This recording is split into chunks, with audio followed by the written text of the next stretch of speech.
Bonjour à toutes et à tous. On va prendre quelques minutes et on va commencer la visioconférence dans quelques minutes, en attendant que tout le monde arrive.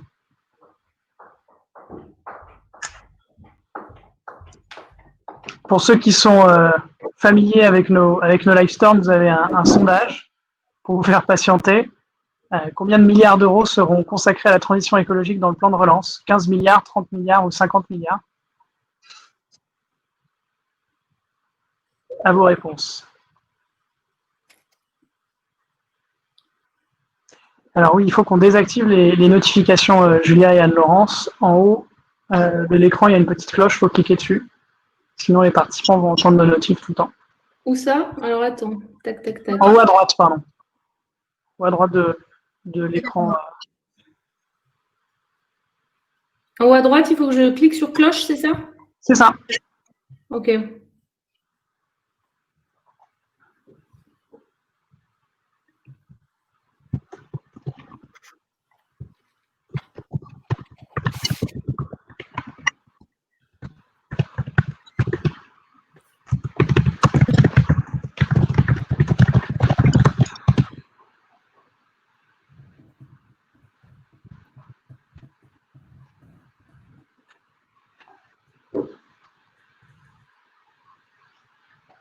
On commence dans 3 minutes à 35, si ça vous va.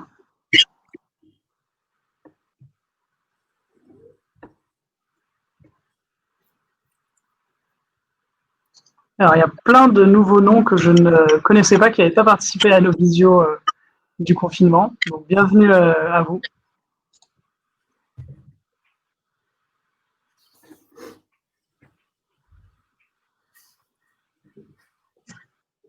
Je vous rappelle le fonctionnement, pour ceux qui ne connaissent pas, le fonctionnement du Livestorm. Donc, sur la droite, vous pouvez effectivement participer au chat. Si vous voulez nous poser des questions, et ce sera important pour la deuxième partie de la vidéoconférence, il faut les poser dans l'onglet questions. Et vous pourrez voter pour les questions qui vous paraissent les plus pertinentes. Et nous, on prendra les questions les plus votées. Ensuite, vous avez l'onglet sondage et vous pouvez répondre à notre sondage.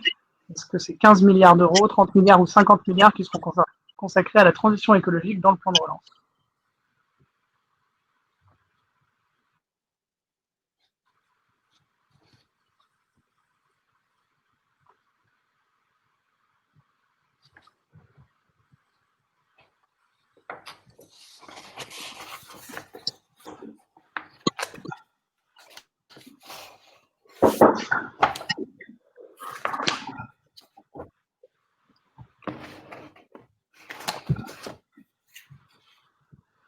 Je propose qu'on commence. Ça vous va? Liliane, Laurence? Super. Super. Alors, bonjour à toutes et à tous. Merci d'être là ce soir pour cette nouvelle série de visioconférences qu'on dédie au plan de relance et à l'impact du plan de relance sur les territoires. Alors, pour ceux qui nous connaissent, Tous Politiques, on avait organisé pendant le confinement des premières visioconférences pour aider les élus à gérer la crise sur le terrain. Là, il s'agit plutôt d'aider les élus à redresser le pays en décortiquant les différents aspects du plan de relance. On aura une série de 7 vidéos, 7 visioconférences, qui seront également disponibles en replay, avec comme thème tous les thèmes qui concernent le plan de relance, à savoir l'aménagement du territoire, le numérique, etc., les commerces, etc. Ce soir, on a la chance d'avoir Anne-Laurence et Julia, que je vais présenter juste après, qui viennent nous donner la vision d'ensemble de ce plan et nous expliquer les grandes priorités. Anne-Laurence, bonsoir. Bonsoir. Donc toi, tu es députée des Bouches-du-Rhône, tu es secrétaire de la Commission des affaires économiques de l'Assemblée nationale et tu es également élue à Marseille. À Aix-en-Provence, exactement. À Aix-en-Provence, excuse-moi, la métropole Aix-Marseille également. Voilà. Et Julia, bonsoir. Bonsoir à tous. Julia, toi, tu es aujourd'hui conseillère technique parlementaire du Premier ministre. Auparavant, tu occupais des fonctions au groupe parlementaire et dans un grand groupe industriel, au groupe parlementaire La République En Marche. Tu as également été candidate à plusieurs élections sous la bannière de La République En Marche. Tout à fait. Alors, je vous rappelle le principe à toutes et à tous. Si vous avez des questions, vous les posez en question. On va commencer par quelques questions que je poserai à nos deux intervenantes et ensuite on prendra les questions des participants. Donc, pour commencer, je m'adresse à toi, Anne-Laurence. La crise sanitaire qu'on a connue et qu'on connaît encore a des impacts qui sont vraiment dramatiques pour les territoires.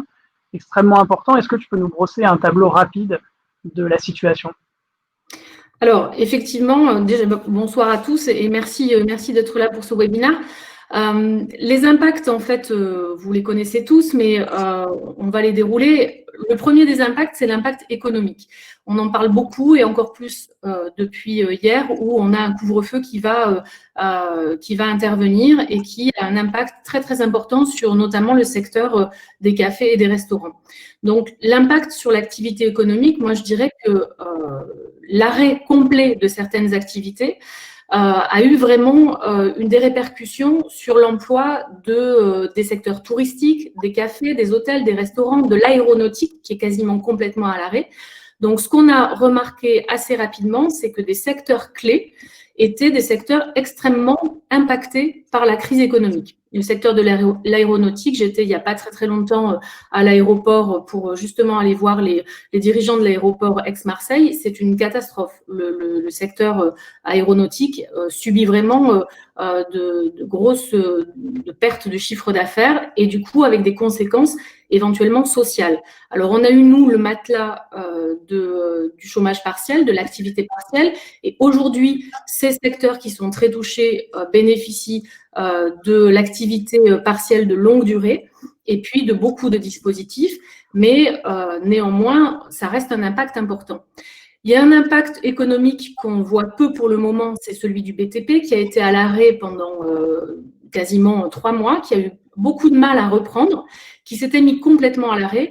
Et aujourd'hui, quand on fait le point, par exemple, avec les établissements publics fonciers, on se rend compte que on a moins 25% de mise en chantier. Donc, on est loin des objectifs de construction de logements pour pouvoir pourvoir les besoins en construction de logements. Donc, on voit qu'il y a différents secteurs clés de l'économie qui sont touchés.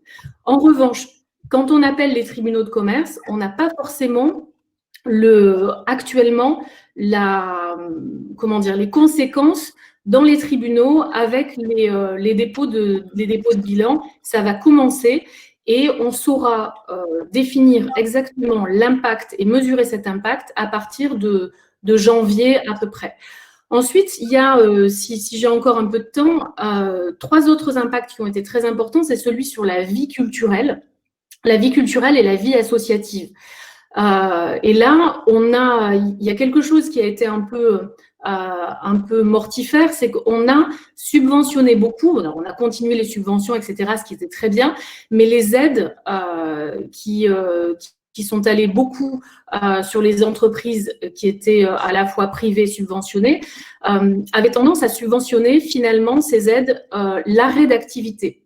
Et donc, on s'aperçoit qu'un des effets négatifs, c'est que ceux qui ont voulu reprendre des activités et qui ont, par exemple, tout l'été fait des festivals, maintenu des festivals, ils ont été moins aidés que ceux qui avaient totalement arrêté leur activité. Donc, aujourd'hui, en tant que parlementaire, on a des points de vigilance et on alerte aussi les services de l'État pour aller aider en complément toutes ces structures culturelles qui ont continué à faire vivre le tissu culturel, les acteurs culturels, les acteurs, les intermittents du spectacle et qui ont eu moins d'aide finalement que ceux qui s'étaient arrêtés. Enfin, on en parle beaucoup actuellement, c'est l'impact socio-économique, on va dire, sur les étudiants, les précaires, les personnes seules. Et là, on a mis en place pas mal de choses pour les étudiants notamment. On avait déjà développé un plan à 6,5 milliards d'euros, le repas à 1 euro pour les boursiers qui marche très, très bien. Et tout ça, en fait, je parle des étudiants, de la culture et de l'économie locale parce que c'est des impacts sur les collectivités au final.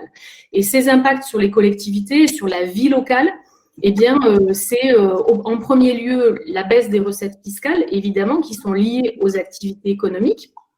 Donc, je vais parler de la DMTO, par exemple. On a eu beaucoup moins de transactions, donc du coup, moins de DMTO. On a eu des redevances terrasses qui ont été supprimées pour que les restaurateurs, les bars puissent travailler. Donc ça, c'est des recettes en moins. Il y a des recettes propres aussi en moins. Les piscines ont fermé, donc plus de recettes piscines, par exemple, pour les collectivités. Tout ça, ce sont et puis des charges en plus, les charges sociales aussi, des charges pour aller mobiliser des livraisons de repas, pour aller s'occuper des précaires. On le voit, dans cette crise, on va avoir environ 1 million de personnes pauvres en plus.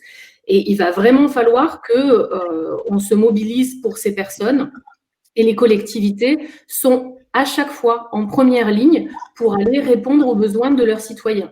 Donc, il y a eu des mobilisations exceptionnelles aussi de personnel administratif. Et puis, le sujet des cantines payantes. 3 mois d'arrêt ou 2 mois d'arrêt de confinement, eh bien, quand vous avez payé les cantines et que vous devez les rembourser aux personnes, ça vous fait aussi des charges en plus. Donc ça, c'est effectivement un impact sur les collectivités qui est non négligeable, dont une partie est compensée par l'État. Je pense aux masques, par exemple, qui ont été pris en charge à 50% à concurrence de 2 € le masque. Mais ce sont des charges lourdes pour les collectivités. Donc oui, on a un impact économique qui évidemment est très important, mais on espère pouvoir amortir cet impact économique par le fait qu'on a déployé un plan de soutien à hauteur de 500 milliards, donc un plan de soutien qui était massif, et maintenant un plan de relance de 100 milliards qui est extrêmement massif aussi et qui doit permettre, on le verra tout à l'heure, de maintenir et surtout de créer de nouveaux emplois. Merci Anne-Laurence. Effectivement, tu parles de l'impact sur les collectivités. Je crois que Jean-René Cazeneuve avait chiffré cet impact à 7,3 milliards d'euros. Julia, est-ce que tu peux nous expliquer un peu plus dans le détail ce que c'est que cet impact pour les collectivités, pour les finances des collectivités? Volontiers. Alors moi, je vais rentrer dans les sujets de finances locales, donc je m'excuse par avance. Si c'est un peu techno, n'hésitez pas à me reprendre et à commenter. J'ai des élèves par ailleurs qui font ça régulièrement, ça ne me vexe pas. Il faut quand même avoir en tête qu'avant la crise, on était dans un moment où la situation financière des collectivités territoriales était globalement plutôt solide. On avait une bonne gestion des exécutifs locaux avec en gros une dépense qui progressait moins vite que la hausse des recettes, notamment dans le cadre d'un truc qu'on appelle les contrats de Cahors, qui étaient des contrats qui avaient été signés entre l'État et les collectivités territoriales pour juguler la croissance des dépenses locales, qui étaient celles qui croissaient le plus rapidement par rapport aux autres types d'administration publique, avec un plafond à 1,2% de croissance par an. On avait une stabilité de la dotation globale de fonctionnement, qui est la première dotation en masse qui est donnée par l'État aux collectivités depuis donc 3 ans. Et on avait une fiscalité locale qui était plutôt dynamique, avec une croissance autour de 3% par an, donc largement supérieure à la hausse des dépenses de fonctionnement. Donc, avant la crise, on était dans une situation plutôt favorable, même si, évidemment, moi, je vous donne des généralisations, mais il faut avoir en tête que ça dépend, évidemment, des collectivités et que ça peut cacher des disparités relativement importantes. Là-dessus, paf, tombe la crise sanitaire, qui a eu des impacts assez différenciés en réalité, en effet, en ampleur et en temporalité. En effet, parce qu'il y a eu des effets plus et des effets moins. Il y a eu évidemment des recettes fiscales qui finalement ont été relativement plus dynamiques qu'attendues. C'est le cas de la taxe d'habitation, de la taxe foncière, de la contribution sur la valeur ajoutée des entreprises, qui sont 3 taxes qui sont au bénéfice des collectivités territoriales et qui ont une croissance favorable. Et puis, il y a eu des économies de fonctionnement. Évidemment, il y avait moins d'événements. Au global, il y avait moins de charges vu que le pays était un peu à l'arrêt. Ça, c'est les plus. Dans les moins, et on ne va pas se mentir, comme pour tout le monde, les moins ont largement surpassé les plus. Il y a une fiscalité qui s'est ralentie sur d'autres impôts. Par exemple, ce qu'on appelle les DMTO, qui sont les droits de mutation à titre onéreux, qui sont en gros des taxes que vous payez quand vous vendez un bien ou vous achetez un bien, parce que naturellement, les gens ont été moins enclins à faire des grosses transactions à un moment où l'incertitude sur l'avenir était quand même très forte.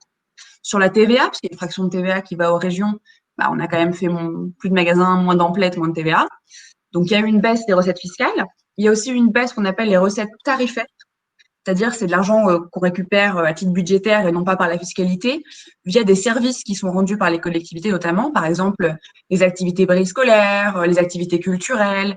Tout ça, évidemment, a un peu pris un coup d'arrêt et donc c'est des recettes tarifaires en moins pour les collectivités. Et puis, il y a eu des surcoûts liés au Covid, d'adaptation des services publics, notamment par exemple la question des masques, qu'Anne-Laurence mentionnait à juste titre. On a aussi des décalages en termes de temporalité. Pourquoi? Parce que, par exemple, les DMTO, donc les droits de mutation à titre onéreux dont je vous parlais, L'effet de baisse des DMTO, elle a été immédiate, puisque tout de suite, les gens se sont dit, OK, je vais bloquer je vais pas vendre mon appartement maintenant, ou je vais pas acheter un appartement maintenant, alors que je sais pas du tout ce qui va se passer. Donc là, ça, l'effet de baisse, il a été pratiquement immédiat. L'impact de la CVAE, elle va plutôt se sentir sur 2021, puisque c'est un impôt qui est annualisé. Et une des grandes craintes, notamment des départements, c'est la hausse des dépenses sociales, notamment des dépenses de RSA, qui vont probablement effectivement augmenter relativement fortement, mais dont l'impact sera un peu plus tard, puisque pour l'instant, grâce à l'activité partielle de longue durée, on a assez peu de gens qui sont tombés dans une situation de chômage et encore moins de gens qui sont sortis du chômage pour toucher le RSA. Donc ça arrivera peut-être, mais plutôt d'ici moins un an. Et puis, il y a évidemment des impacts inégaux selon le type de collectivité. Évidemment, les communes,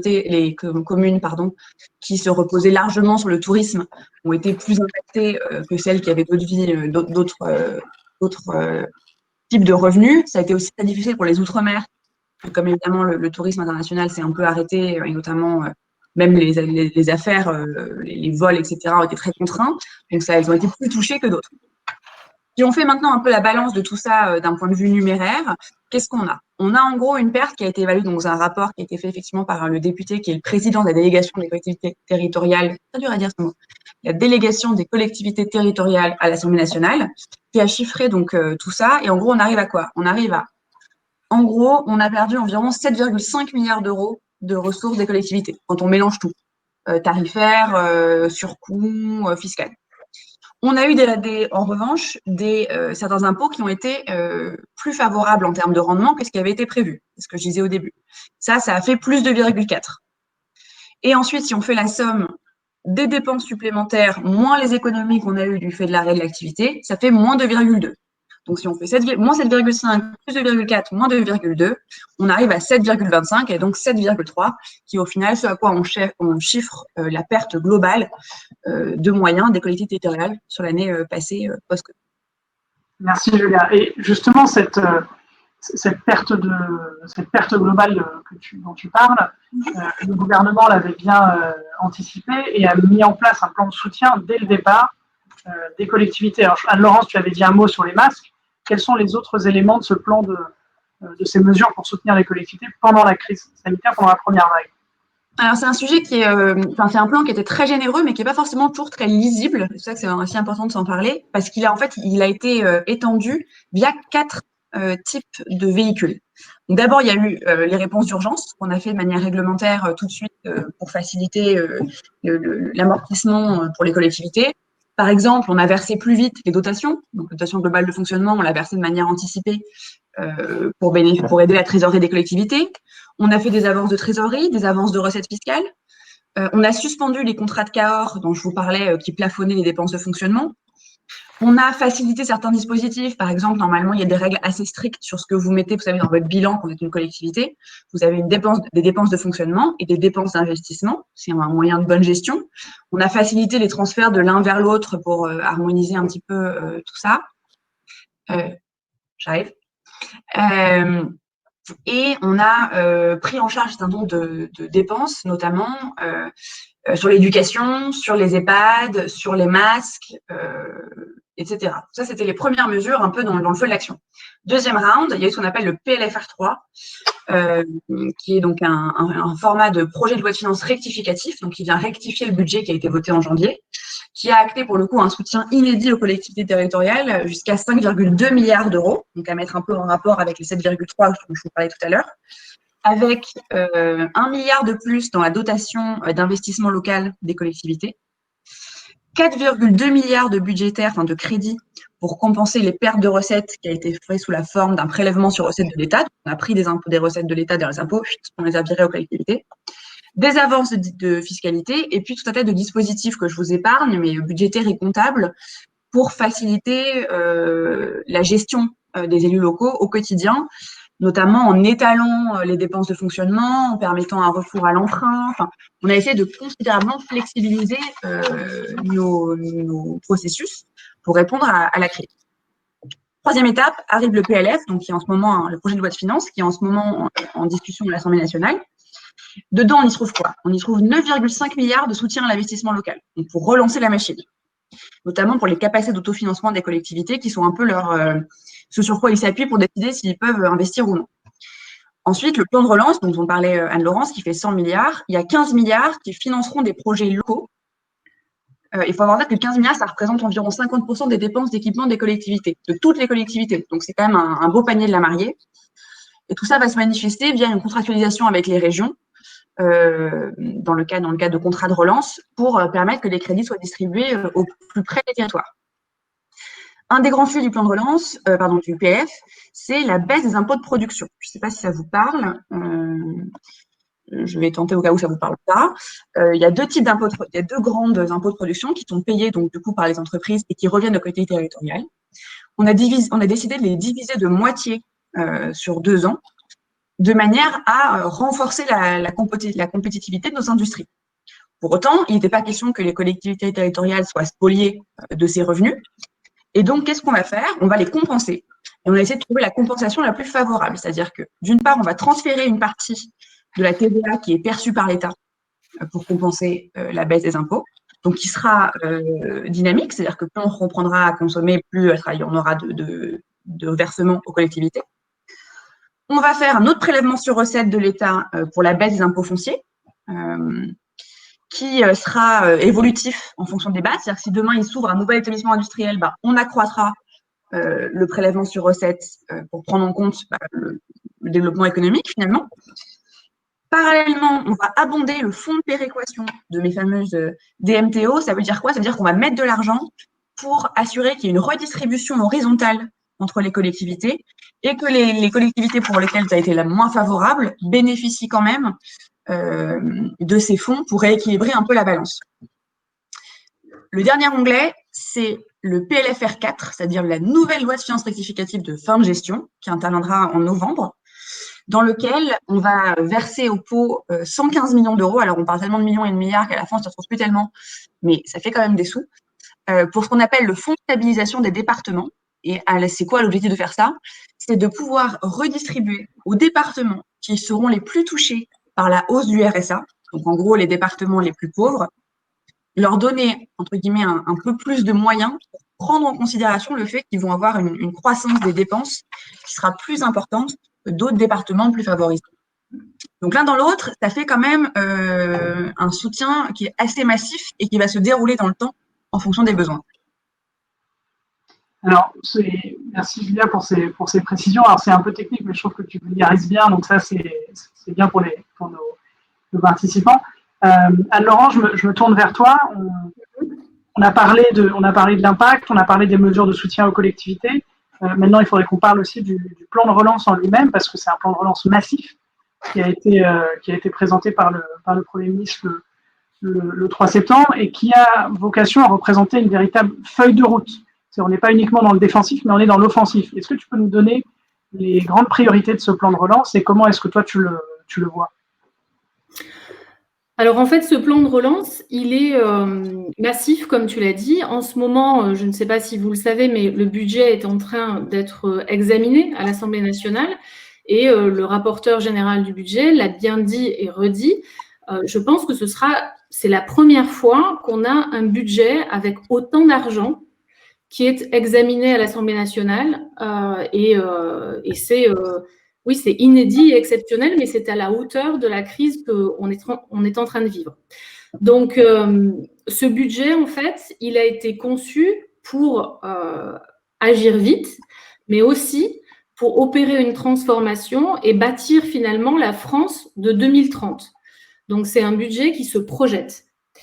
Et c'est un budget qui est extrêmement décarboné, donc qui met l'accent sur la transition écologique et la décarbonation. Donc, c'est d'abord un budget vert, avec clairement une ambition de mettre le paquet sur la transition écologique, de nous permettre d'investir dans des secteurs qui nous permettront de faire cette transition écologique, et puis d'avoir des indicateurs qui nous permettront d'évaluer si nous y arrivons ou pas et comment il faudrait modifier les choses. C'est un budget sans hausse d'impôts. Ça, c'est ce qu'on a voulu depuis le début. Alors, je prends mes anti-sèches pour entre 2018 et 2021, les impôts sur les entreprises et les ménages auront baissé de 45 milliards d'euros. Donc, c'est vraiment la baisse la plus massive qu'il n'y aura jamais eu. Donc ça, on garde cet objectif de ne pas mettre la pression sur les entreprises et les ménages. Je crois que Julia l'a dit tout à l'heure, la baisse des impôts de production, c'est vraiment quelque chose qui est très, très important dans ce budget parce que c'est une des premières fois que ça se fait et les entreprises l'attendent avec énormément il y a énormément d'attentes en fait sur la baisse des impôts de production parce qu'on est un pays. Si je vous cite simplement, je parlais tout à l'heure de l'aéroport. À côté, on a Airbus Hélicoptère. Il y a 2 sites. Il y en a un en Allemagne et il y en a un en France. Ben, c'est pas compliqué. Le site en France, il paie 18 millions par an de taxes. Le site en Allemagne, il en paie 900 000. Donc, quand vous avez vu ça, ben quand vous vous rendez compte de la différence de ces 2 chiffres, vous vous rendez compte de la difficulté que peut avoir un site en France pour être productif et pour être, pour permettre de survivre face à un site qui, lui, paye bien moins de taxes et bien moins d'impôts. Quand vous arrivez dans une crise comme celle-là, c'est beaucoup plus difficile de rebondir pour une entreprise qui paye autant de taxes et de créer des impôts et de créer des emplois, et de les maintenir. Donc, la fin des impôts de production, c'était très important. Donc, notre objectif, c'est quand même aussi de positiver la crise et de se dire comment on fait demain pour arriver à avoir un pays qui se transforme, qui crée de l'emploi, qui crée des emplois non délocalisables et qui crée des emplois de demain, en fait, des emplois d'avenir. Alors d'abord, c'est la décarbonation. C'est effectivement un budget de transition écologique. Il y en a pour 30 milliards, Julia l'a dit. C'est massif, c'est un tiers du budget consacré à la transition écologique avec des pans entiers qui sont extrêmement importants comme la transition énergétique ou alors, vous l'avez entendu sûrement, les infrastructures de ferroviaire, c'est-à-dire remettre le paquet sur les petites lignes ferroviaires, mais aussi sur de l'innovation en la matière et notamment l'hydrogène. Il y a des trains à l'hydrogène qui marchent déjà en Allemagne, il y a Pau qui vient de faire des bus à hydrogène. Donc, dans les territoires, mettre le paquet aussi sur l'hydrogène, je crois qu'il y en a pour 7 milliards. Julia, tu me diras si je me trompe. C'est extrêmement important, ce plan hydrogène, parce que c'est des emplois dans les territoires. Les petites lignes ferroviaires, c'est extrêmement important pour certaines communes et certaines collectivités parce que vous avez des collectivités qui sont très mal desservies aujourd'hui et la suppression de ces petites lignes avait été extrêmement dommageable. La deuxième chose, c'est la souveraineté et la compétitivité. La souveraineté et la compétitivité, eh bien, on s'est rendu compte en fait dans cette crise, mais on le savait déjà, ça fait 3 ans qu'on travaille sur la souveraineté, c'est-à-dire la relocalisation d'emplois à forte valeur ajoutée. Donc là, il y en a pour 34 milliards sur la compétitivité. Quand on n'a pas de fabrication de médicaments dans un pays, eh bien, on est à la merci d'un autre pays. Quand on n'a pas de fabrication de masques dans un pays, on est à la merci des autres pays. Et ça, cette indépendance que l'on doit acquérir, qui d'ailleurs est une indépendance, une souveraineté nationale, mais ça fait quand même 3 ans qu'au niveau européen, au niveau de l'industrie notamment, on a Bruno Le Maire et Emmanuel Macron qui travaillent à créer des géants européens de l'industrie pour que face à la Chine, face aux États-Unis, nous soyons plus forts. On ne peut plus être à la merci de pays comme les États-Unis ou la Chine parce que on le voit bien avec les dirigeants qu'ils ont aujourd'hui, on ne peut pas non plus faire confiance à des grandes puissances dont on ne sait pas du tout ce qu'il adviendra de nos relations avec elles demain. Donc, on a un besoin de souveraineté européenne, mais aussi de relocaliser en France des emplois à forte valeur ajoutée. Et ils seront relocalisés au cœur des territoires. Et pour ça, il y a tout un tas de dispositifs. Je voulais vous montrer, mais je ne sais pas si je l'ai sous les yeux. Agnès Pannier-Runacher,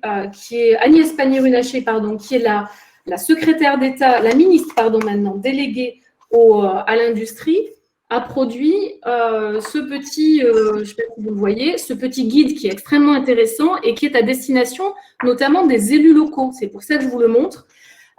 Il s'appelle « Dispositif à destination des entreprises industrielles ». C'est ça qui est très intéressant, c'est qu'on a un maquis d'aide dans lesquelles on n'arrive absolument pas à se retrouver, ce guide permet de savoir comment on s'appuie sur BPI et sur la Banque des territoires pour aller relocaliser de l'emploi, pour aller créer, pour aller faire de l'export, pour aller innover, pour aller se numériser. Et ça, c'est vraiment des outils qui sont très importants pour les élus locaux. Il y a d'autres outils qui sont importants, dont je vous parlerai tout à l'heure.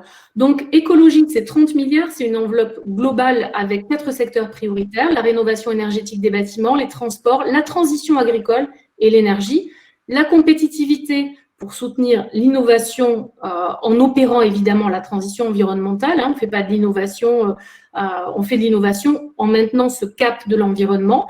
La transition énergétique et numérique, la relocalisation des productions, et puis il y a la cohésion. La relance aussi, elle doit être solidaire, elle doit bénéficier à tous les Français, elle impliquera une solidarité entre les générations, entre les territoires et entre les entreprises de toute taille. Donc là, on a évidemment la formation professionnelle, on a la recherche, le Ségur de la santé entre dans ce volet de cohésion notamment. Voilà. Mon point de vigilance là-dessus, je vous le dis parce que on va en parler après, mais il y a une territorialisation de ce plan, c'est que l'argent, il doit être versé au bon endroit et il doit arriver pour financer les bons projets en fait. C'est-à-dire que c'est une énorme enveloppe, mais cette énorme enveloppe, elle doit aller au bon endroit. Si on veut que ça marche, si on veut que ça crée de l'emploi, si on veut que… là, ce matin, par exemple, j'ai rencontré une entreprise qui travaille pour le cloud et qui veut créer une centaine d'emplois d'ici 5 ans. Typiquement, en matière d'innovation, c'est ce type de projet que je peux faire remonter. Donc, vous, en tant qu'élus locaux, je sais, il n'y a peut-être pas que des élus locaux sur ce webinaire, mais majoritairement, vous aurez cette possibilité auprès notamment des préfets dédiés à la relance, d'aller remonter des projets et d'aller dire, voilà, moi je pense que ça c'est sérieux et ça rentre dans la case innovation, dans la case export, dans la case numérisation, sachant que la case numérique est importante. On a vu pendant la crise que, par exemple, les commerçants qui n'avaient pas de e-shop, de e-magasin ou de solutions pour vendre sur Internet avaient beaucoup plus de problèmes. On a vu aussi qu'il fallait relocaliser certaines productions parce qu'en agriculture, l'agriculteur du coin, on en a eu besoin soudainement. Voilà. Donc, ce plan de relance, il est fait pour répondre à tous ces besoins que l'on a et dont on s'est cruellement aperçu pendant la crise. Et puis, il y a autre chose, c'est que cet argent, il doit être versé rapidement. Donc, 42 milliards devront être dépensés sur ces 100 milliards d'ici la fin 2021. Évidemment qu'il faut avoir une vision de long terme, c'est le principe, et j'allais dire, c'est le principe de base d'un élu local et c'est le principe de base d'un président de la République, c'est à la fois de voir loin, d'avoir une vision de très long terme et d'avoir une vraie stratégie, mais aussi de penser au quotidien, au concret et à ce qu'il y aura une opérationnalité et des conséquences positives pour demain. Donc, ma vigilance par rapport à toute la mécanique de logistique et d'ingénierie de projet qui va être mise en place dans les régions pour driver ce plan de relance avec les élus locaux, avec l'aide des élus locaux, des parlementaires et des entreprises, c'est de faire très attention au fait que le temps administratif, donc de certains services administratifs, mais aussi peut-être de la BPI, de la Banque des territoires, et puis des agences qui sont concernées comme la NCT, et le temps d'une entreprise et de la création d'emplois, c'est pas le même. Les entreprises ont besoin qu'on agisse vite, et très souvent, l'administration a tendance à prendre du temps. Donc, vous aurez remarqué qu'il n'y a pas très, très longtemps, très récemment, on a par exemple ouvert la possibilité de faire des marchés publics jusqu'à 100 000 € sans passer par une publicité. Et ça, c'est une façon aussi de pouvoir aller plus vite et de faire travailler des entreprises locales.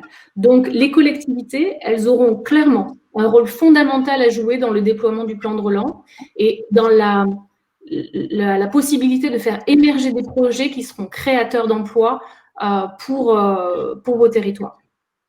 Super. Ben, je pense que tu nous as brossé un bon tableau du plan de relance.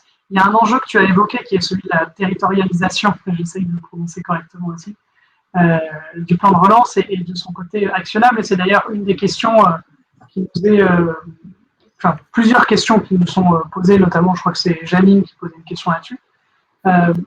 Comment est-ce que ça va fonctionner la territorialisation du plan de relance? C'est quoi les leviers pour en faire vraiment un objet concret qui va percoler dans les territoires et qui ne reste pas juste des milliards qui ne sont pas utilisés? Alors, le soutien à l'investissement local, il est vraiment au cœur de la politique économique. Donc, il y a 9 milliards de dotations d'investissement pour les collectivités qui ont été votées dès la loi de finances initiale pour 2020 et vont s'ajouter ces 100 milliards du plan de relance qui sont là pour justement aller créer de l'emploi au plus près des territoires. Donc, il y a des mesures qui sont déjà territorialisées, on va dire. Il y a la gestion des dotations gérée par les préfets de région. Et puis, il y a un programme de revalorisation des opérateurs et des programmes existants comme l'Agence nationale de cohésion des territoires, l'Action Cœur de Ville, les territoires d'industrie. Tous ces programmes qui existent déjà vont être dotés pour pouvoir travailler. Ceux qui connaissent territoire d'industrie, ça met en commun des énergies sur le territoire pour faire émerger des projets industriels. Et puis, il y a cette fameuse création des sous-préfets à la relance pour laquelle il y a eu un appel à candidature. C'est régionalisé, en fait, quand même, le plan. Et ces sous-préfets à la relance, ils porteront cette territorialisation et ils auront ce job à faire de maillage fin du territoire en lien avec les élus locaux. Il y a 3 volets, en fait, dans cette territorialisation. Il y a un volet national, un volet régional et un volet plus local. Le volet national, c'est l'organisation d'une conférence nationale des territoires. Le volet régional, c'est la remise à plat du partenariat État-région. Et puis le volet local, la création de contrats locaux de relance. Il y aura aussi 5 milliards consacrés directement aux collectivités territoriales pour investir dans l'inclusion numérique, pour poursuivre le plan France très haut débit, pour accélérer le déploiement de la fibre optique partout sur le territoire. En fait, la problématique, c'est que s'il n'y a pas de fibre, il y a peu de projets qui peuvent émerger. Aujourd'hui, c'est nécessaire d'avoir la fibre. Et puis, pour soutenir les recettes de fonctionnement des collectivités. Enfin, je pense que ça va être décliné dès qu'on aura les préfets dédiés, les sous-préfets, dédiés au plan de relance, avec plus finement, avec aussi la participation évidemment des élus locaux qui seront là pour faire émerger les projets, mais on en saura plus sur la façon dont ça va se tricoter et dont ça va très concrètement s'appliquer dans les territoires. Enfin, ce qu'on peut appeler la territorialisation, c'est des fonds qui vont directement aller, par exemple, pour la rénovation des bâtiments publics. Il y a 4 milliards investis par l'État pour la rénovation des bâtiments publics, 300 millions qui seront délégués aux régions, avec des enveloppes pour les projets de rénovation thermique des bâtiments des collectivités locales via les préfets. Il y a la rénovation des logements sociaux, 500 millions qui seront destinés à la rénovation énergétique, la réhabilitation lourde de logements sociaux. Un fonds de recyclage des friches. On a un gros programme de lutte contre l'artificialisation des terres et le recyclage des friches fait l'objet d'une dotation et d'une prime on en a parlé hier au Conseil métropolitain de cette fameuse prime qui est une prime à la densification aussi. On a une prime à la densification. Et puis, voilà, c'est le dispositif d'aide qui est destiné à la sobriété foncière. Donc, il y a des aides fléchées directement sur les territoires. Et puis ensuite, il y a un management et une gouvernance du plan de relance qui se fera au niveau régional puis au niveau local. Donc, très clairement, il y a pour les élus locaux, ils seront quand même pivots dans ce plan de relance parce que c'est eux qui connaissent leur territoire, c'est eux qui connaissent le tissu économique, c'est eux qui sont à un moment donné capables de faire de la mise en relation de personnes pour aller chercher les aides, aller taper à la bonne porte.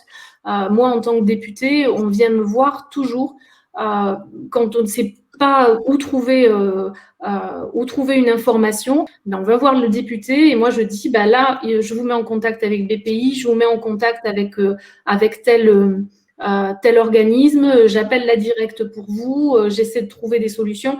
En fait, quand on est élu local et quand on est élu national, mais avec une circonscription, mais fatalement, dès lors qu'il y a un projet comme le plan de relance, on est au cœur du dispositif. Donc, on compte vraiment, et ça c'est très très important, on compte vraiment sur les élus locaux pour nous aider à faire remonter les projets pertinents, à les porter, à aller aussi sur la réhabilitation de friches. J'étais aujourd'hui avec un élu local de ma circonscription. Il y a eu la mise sous clé, la faillite d'une entreprise il y a 5 ans. Le bâtiment est toujours là. Il y a 20 000 mètres carrés de bâtiments dont on ne sait que faire. Ça fait 5 ans qu'on n'arrive pas à s'en sortir. Et là, je compte vraiment sur le plan de relance pour qu'on arrive à trouver le moyen d'avoir un investisseur plus de l'argent public pour aller investir ce bâtiment, permettre à des startups de passer en production. Voilà, c'est ces choses-là qu'il faut aller chercher. Vous avez un projet que vous n'arrivez pas à faire émerger depuis 3-4 ans parce qu'il manque de l'ingénierie, il manque des financements. C'est le moment d'y aller. Et c'est le moment d'aller porter ces projets et de les porter à connaissance du préfet à la relance. Merci Anne-Laurence. Peut-être rapidement, Julia, parce que avant qu'on prenne une ou deux questions des participants, tu as parlé, Anne-Laurence, du rôle des régions. Il y a eu une renégociation du contrat, du pacte entre les régions et l'État. Julia, en 2 mots, est-ce que tu peux nous expliquer ce dont on parle ? En 2 mots, c'est une revalorisation très à la hausse. Non, en 2 mots, on a eu donc un pacte État-région qui a été revu au vu de la crise et signé entre les régions et le Premier ministre il y a, je crois, 2 semaines, avec comme toujours un pacte des droits et des devoirs de chaque côté. Côté État, il y a 600 millions d'euros de crédits d'investissement en plus et une compensation de la baisse de CVAE, donc la baisse de l'impôt dont je vous parlais tout à l'heure de production, intégralement compensée pour 1,2 milliard. Et de l'autre côté, il est attendu, grosso modo, si je devais simplifier, un vrai effort d'investissement massif dans le cadre des contrats de plan État-région, qui sont en fait la déclinaison du plan de relance au niveau territorial. Parallèlement, il y a eu une indemnisation très forte qu'on appelle Île-de-France Mobilité, qui est en gros la régie qui gère les transports en Île-de-France, qui a été évidemment un peu impacté par le Covid, et qui va faire l'objet d'une généralisation aux régies de même type dans les autres collectivités territoriales, avec la loi de finances rectificative numéro 4, dont je vous parlais, et qui sera votée d'ici la fin de l'année. Super, très clair. Alors, ce que je vous propose maintenant, c'est qu'on prenne quelques questions des participants. Est-ce que je peux juste redire une chose rapidement que j'ai oublié de vous dire ? Il y a autre chose qui, dans le plan de relance, va être important, ce sont les contrats à impact sur l'économie sociale et solidaire. Donc, je vous invite vraiment, c'est des appels à manifestation d'intérêt, en fait, pour faire émerger des projets qui seront autour à la fois de la protection de l'environnement et de l'économie circulaire. Donc, ces projets, c'est vraiment des projets de territoire et c'est porté par la secrétaire d'État à l'économie sociale, solidaire et responsable. Et ces appels à projets, ils sont extrêmement importants, les contrats à impact. Voilà, je voulais juste rajouter ça. Oui, effectivement, c'est un point clé. On a beaucoup de questions autour de la transition écologique et du coup, notamment, je crois qu'il y a Janine qui posait cette question qui était qui a été pas mal votée. La transition écologique est un moyen d'assurer la résilience à long terme. Comment seront aidées les collectivités locales pour assurer cette transition écologique? En un mot, est-ce que vous avez des éléments là-dessus? Alors, Pierre, j'ai la question. Hop, je vais la mettre ici. Alors, vas-y, commence.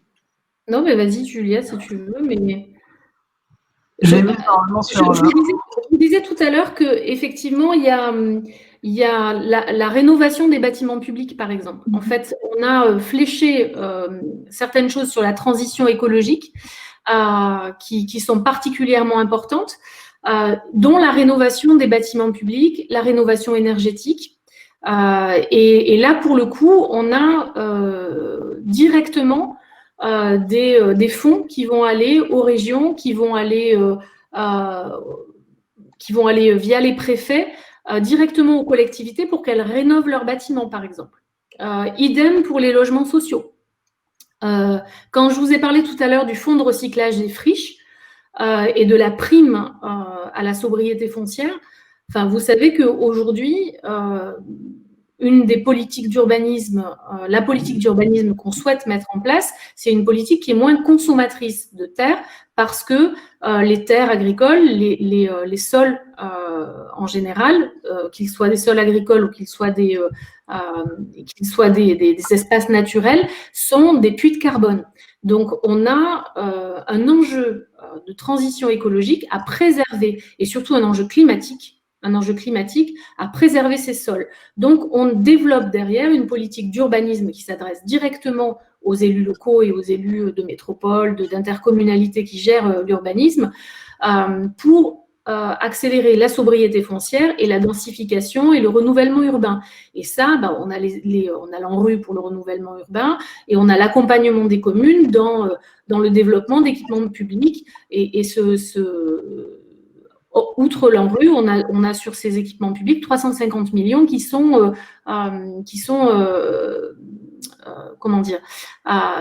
dotés en fait. Voilà. Donc on a comme ça, et ça on peut éventuellement faire passer une note avec tout ça, hein, mais on a pour les collectivités, je regarde si on a d'autres choses, hein, mais on a des enveloppes spécifiques sur des enjeux qui sont typiquement des enjeux de collectivités locales. La modernisation des centres de tri, de recyclage, de valorisation des déchets, ça aussi, ça fait partie du plan de relance et ça va directement aux collectivités. Là-dessus, pour plus de précision, moi, je vous renvoie à notre webinaire qui est dans 2 semaines, je crois, sur le sujet, qui sera dédié à la transition écologique, avec un focus très fort sur le logement. On décryptera vraiment la rénovation énergétique. Deuxième question de Caroline, cette fois-ci. On parle beaucoup de relocalisation des productions industrielles, mais quid de la relocalisation de l'alimentation? C'est un enjeu qui me concerne au plus haut point. Merci de la question, mais à ce moment-là, on peut être encore là jusqu'à 22h, si vous voulez. En fait, relocalisation de nos productions, c'est extrêmement important. La souveraineté alimentaire, c'est un enjeu dont peu de gens ont conscience, en fait. Et ça concerne au premier plan les territoires. Parce que c'est un enjeu, je viens de vous parler de la sobriété foncière, si on veut relocaliser des productions, si on veut, sachant qu'on est quand même déjà un pays agricole, hein, et on a déjà la ferme France, c'est quand même une des agricultures les plus vertueuses au monde, et c'est mais la réalité est une double réalité. C'est d'abord qu'on a de moins en moins d'agriculteurs. On a 450 000 exploitants aujourd'hui. Et d'ici 4 à 5 ans, on va en perdre 40% qui partent à la retraite. Et puis, on a un enjeu qui est un enjeu foncier qui est extrêmement important. C'est qu'aujourd'hui, la valeur foncière d'un terrain qui potentiellement peut passer constructible, c'est beaucoup plus attrayant pour un agriculteur qui part en retraite de vendre à quelqu'un qui potentiellement peut aller construire après dessus et qui va lui acheter très cher, plutôt que de refiler son outil de production à un agriculteur. Donc, tout ça est en train d'être travaillé, notamment par Julien de Normandie, mais c'est un enjeu, c'est bien d'avoir posé cette question, parce qu'à partir de l'alimentation, on déroule derrière un enjeu qui est vraiment un enjeu de territoire, qui est un enjeu de foncier, qui est un enjeu de réinstallation de jeunes agriculteurs, d'installation de jeunes agriculteurs, et ça, c'est pas évident. Et c'est aussi un enjeu de transition agroécologique, parce que tous ces jeunes agriculteurs qui arrivent, et si on leur permet d'accéder à la terre, c'est-à-dire de remettre en culture des friches, d'éviter de construire sur des terres agricoles qui sont irriguées, eh ben, ces jeunes, ils vont faire de l'agriculture pas comme il y a 40 ans ou il y a 30 ans. Ils vont faire de l'agriculture comme on a envie d'en faire aujourd'hui ou demain, c'est-à-dire une agriculture plus respectueuse des sols, plus respectueuse de la nature, donc une transition agroécologique.